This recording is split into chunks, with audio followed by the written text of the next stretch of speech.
उत्तम कर्म, प्राणी मात्र के प्राणों का आज समझना है मर्म। एक तरुण तपस्वी ने छेड़ा, एक तरुण तपस्वी ने छेड़ा अभियान अहिंसा का।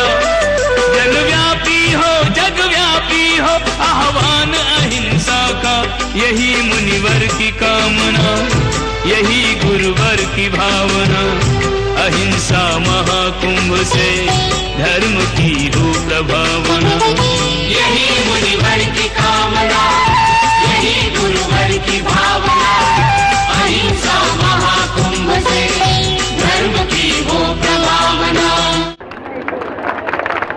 मर्म पर चोट की उन्होंने, मर्म पर चोट की। अरे घर में था तो घर के गीत गाता था, और घर छोड़ करके जंगल आ गए तो कुटिया के गीत गाया, तुमने छोड़ा क्या? साधु को लगा महाराज मेरे कुछ इशारे में कहना चाहते हैं कि कुटिया के प्रति तेरे मन में अभी भी बहुत गहरा मोह है। ये मोह जब तक रहेगा तेरा कल्याण होने वाला नहीं। साधु बाबा ने आकर महाराज को कहा, महाराज अभी आया, वापिस आया, कुटिया में आग लगाई, कुटिया धूं करके जल गई।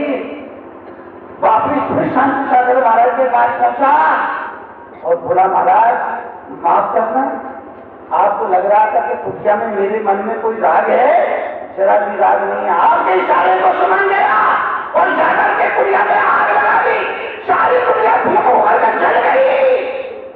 शांति सागर महाराज लड़ गए। साधु बाबा साथ में चलता रहा।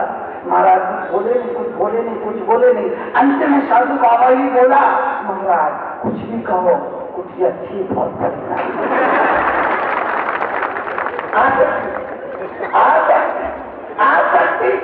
आपको शक्ति है पर जा नहीं सकती। इसलिए सुखी जीवन का राज, आसक्ति कम रखो, घर में रहो, परिवार में रहो, आसक्ति कम रखो।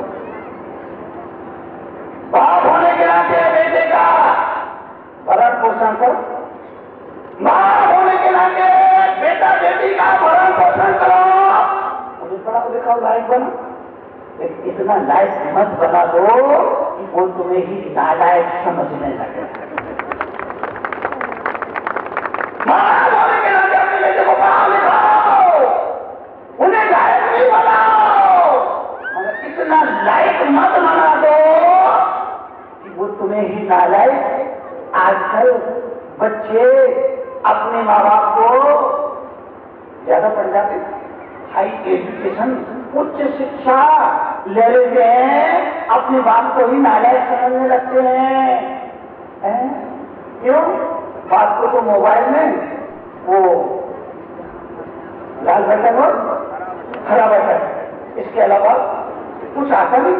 बाप को मोबाइल पकड़ा दो तो उनको तो लाल बटन और हरा बटन के अलावा कुछ आता नहीं है। लेकिन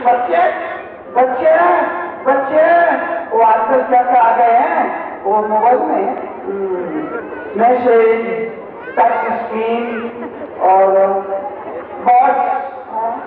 फेसबुक और व्हाट्सएप, मैं समझा सटासट। क्या बच्चों को ये सब मालूम है?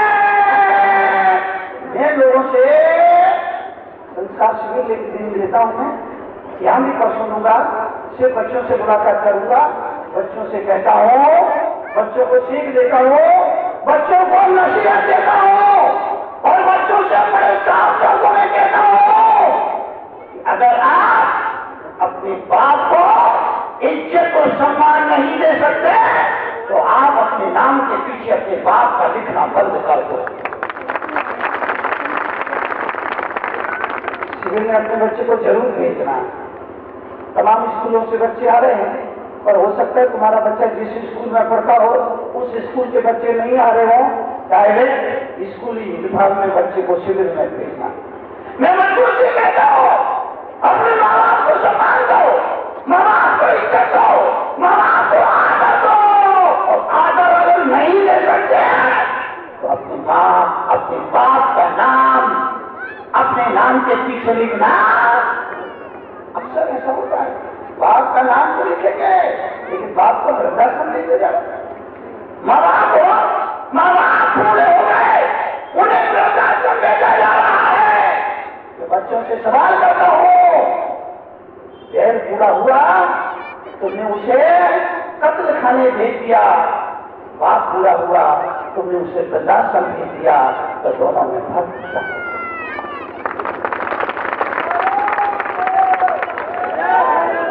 मैं देश की नजरों से सवाल करता हूं, मैं पूरा हुआ आपने उसे कत्ल खाने भेज दिया, बाप पूरा हुआ आपने उसे वृद्धाश्रम भेज दिया, दोनों में फर्क क्या हुआ? मैं ये भी कहता हूं बच्चों से, देश के युवाओं से ये भी कहता हूं कि जितना प्रेम आप अपने कुत्ते से करते हो उसका 10% प्रेम अपने पूरे माँ बाप का निशावर कर देना, उनका बुढ़ापा सुधर जाएगा। 10 लाख बच्चों से मैं मुलाकात कर रहा हूं, 5 लाख बच्चों से मुलाकात कर चुका हूं, 5 लाख बच्चों से और मुलाकात करने वाला हूं। ये देश की नई पीढ़ी को यह नसीहत देना जरूरी है।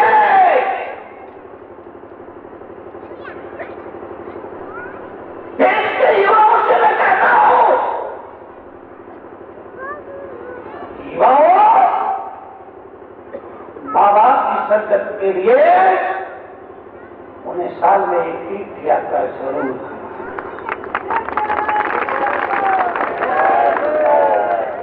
देश के युवाओं से मैं मुलाकात करता हूं, उनसे कहता हूं माँ बाप की सदगति के लिए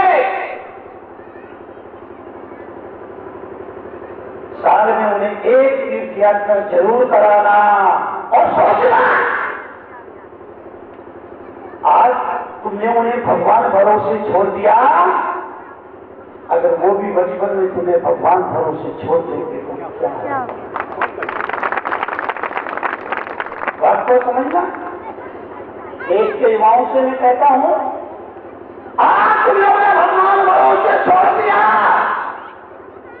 अगर बचपन में वो भी तुम्हें भगवान भरोसे छोड़ देते तो देश के युवाओं से मैं कहता हूं, अपनी कमाई का एक हिस्सा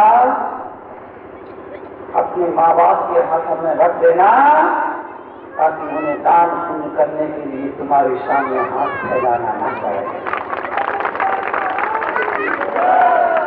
देश के युवाओं को यह बताना जरूरी है, अपनी कमाई का एक हिस्सा, अरे जब तुम छोटे थे तो तुम्हें पॉकेट मनी कौन देता? जब तुम छोटे थे तो तुम्हें पॉकेट मनी कौन देता था? माँ बाप देते थे। अब माँ बाप बूढ़े हो गए, अब वो कमाते नहीं है, तुम कमाने लग गए, तो अब तुम्हारा फर्ज है अपनी कमाई का एक हिस्सा माँ बाप के हाथों में रख दो, ताकि उन्हें दान पुण्य करने के लिए किसी के सामने हाथ फैलाना ना पड़े। मैं देश के युवाओं से कहता हूं, अपने पर्स में पैसों के साथ माँ बाप की तस्वीर जरूर रखिए, क्योंकि इसी तस्वीर ने तुम्हारी तकदीर बनाई है। इसी तस्वीर में पर्स में केवल पैसा मत रखिए, अपने बीवी का फोटो मत रखिए, पैसे के साथ अपनी माँ बाप की तस्वीर भी रखिए, क्योंकि इसी तस्वीर ने तुम्हारी तकदीर नसीहत जरूरी है। कर देखो बच्चा, एक छोटी जिंदगी को बदलेगा, आपके घर में, परिवार में, आपके जीवन में नसीहतें, वो नसीहतें जो 10 कोसों के पास आप खुद भी नहीं ले पाते, अपने बच्चों को नहीं दे पाते, वो नसीहतें कड़वी प्रवचन के माध्यम से मैंने तो मुझसे की है। इसलिए कहूं, सुखी रहना है, आसक्ति मत रखो। घर में ना, परिवार में ना, जो आपका फर्ज है बाप होने के नाते निभाओ, माँ होने का जो ड्यूटी है निभाओ, पति होने का जो फर्ज है उसके लिए निभाओ, पत्नी होने का जो फर्ज है उसे निभाओ, देवरानी जेठानी सास बहू होने का जो आपका फर्ज है उसे निभाओ। मगर मगर इस बात को मत भूलो, दुनिया दुरंगी है, दुनिया दुरंगी है, दुनिया दुरंगी है। इस बात को मत भूलो। घर में रहो, परिवार में रहो, ऑफिस जाओ, दफ्तर जाओ, मगर इस बात को मत भूलो। ये दुनिया स्वार्थी है, दुनिया स्वार्थी है। दुनिया के जो लोग आपसे प्रेम कर रहे हैं, कुछ न कुछ उस प्रेम के पीछे हर व्यक्ति का स्वार्थ है। इस बात को मत भूलो। दादाजी बहुत दिनों से बीमार, दादाजी बीमार थे, दादाजी बीमार थे, दादी भी बीमार हो सकती है। दादी दादी दादी दादी दादाजी दादाजी बीमार थे, बहुत दिनों से बीमार थे। परिवार का हर सदस्य मन जीवन भगवान से प्रार्थना करता था, हे प्रभु इनका दुख देखा नहीं जाता, अपने बोलो उठा ले। दादाजी बीमारी भी ऐसी कि दादाजी को बहुत पीड़ा हो रही थी। परिवार का सदस्य इस दुख को देख नहीं पा रहा था। दादाजी बीमार थे, बहुत दिनों से बीमार थे। परिवार का हर सदस्य भगवान से प्रार्थना करता, दादाजी प्रभु दादाजी को जल्दी उठा ले। अचानक परिवार में शादी निकल आई, 15 दिन में शादी होने वाली थी। अब परिवार का हर सदस्य भगवान से प्रार्थना कर रहा है, हे भगवान किसी भी तरह से दादाजी को जिंदा हो रहा है।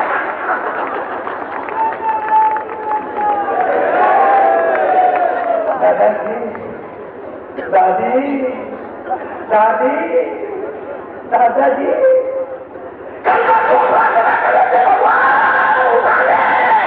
अब प्रार्थना करो, बोलो कुछ भी हो जाए, 15 दिन दादाजी को कौन जिला दे। ये संसार है, हर आदमी का अपना स्वार्थ। आपको सुनो, संसार में जो भी आपसे प्रेम कर रहे हैं ठीक है, समझ में आता नहीं आता वो अलग बात है, और कहीं ना कहीं सबके स्वार्थ है। इसलिए भीतर की आंखें खोलो, ज्ञान की आंखें खोलो, और वो आंखें कहां खुलेंगी? सत्संग में आने के बाद ही खुलेंगी। दुनिया में कहीं नहीं खुलेगी। जब आप गुरु के समीप आओगे तो गुरु आपका कीर्तन है तो बोलता है, camera camera camera camera camera कैमरे में भी एक आंख होती है, और उस आंख को फोटोग्राफर खोलता है। कैमरे में आंख होती है, उस आंख को फोटोग्राफर खोलता है, तो जीवन की आंख को भी सदगुरु खोलता है, तो जीवन की सच्चाई। अरे कौन कहता है कि परमात्मा नजर नहीं आता? कौन कहता है कि परमात्मा नजर नहीं आता? एक वही तो नजर आता है जब दुनिया में कुछ भी नजर नहीं आता। कौन कहता है कि परमात्मा नजर नहीं आता? अरे एक वही तो नजर आता है जब दुनिया में कुछ भी नजर नहीं आता। आसक्ति मत रखो। बाप होने के नाते बेटे के प्रति जो फर्ज है उसे निभाओ। मां होने के नाते बेटी के प्रति जो आपकी ड्यूटी है उसे निभाओ। मगर इस बात को मत भूलो कि बेटा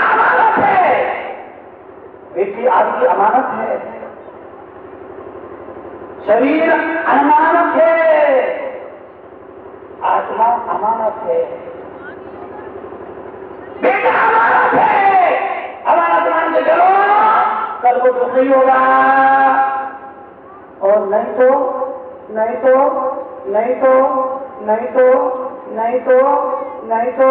बेटा कब तक आपका? बोलो बेटा आपका कब तक है? बोलो बेटा आपका कब तक है?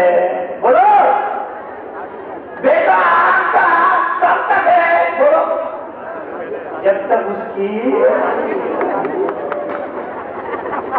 बेटा आपका कब तक है? जब तक बेटे की शादी नहीं हुई। शादी होती घर में पत्नी आती, बहू आती, बेटा बहू का हो जाएगा।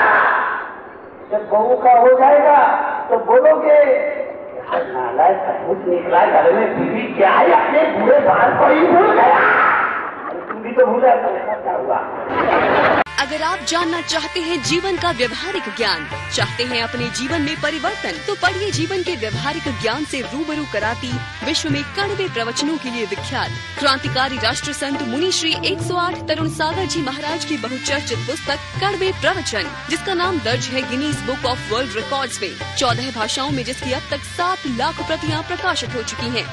देश के सभी AH व्हीलर के रेलवे बुक स्टॉल्स पर उपलब्ध कड़वे प्रवचन के 8 भागों का पूरा सेट मात्र 1200 रुपए में एवं कोई भी एक भाग मात्र 150 रुपए में। पोस्टिंग एवं हैंडलिंग चार्जेस एक्स्ट्रा।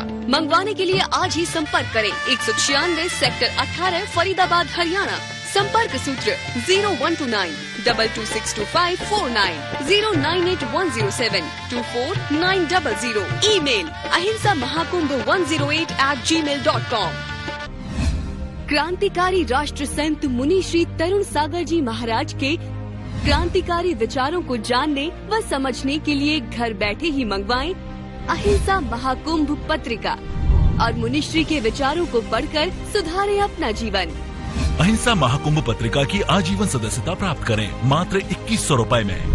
आज ही संपर्क करें अहिंसा महाकुंभ पत्रिका 196 सेक्टर 18 फरीदाबाद हरियाणा। संपर्क सूत्र 0129 226254 09810724900।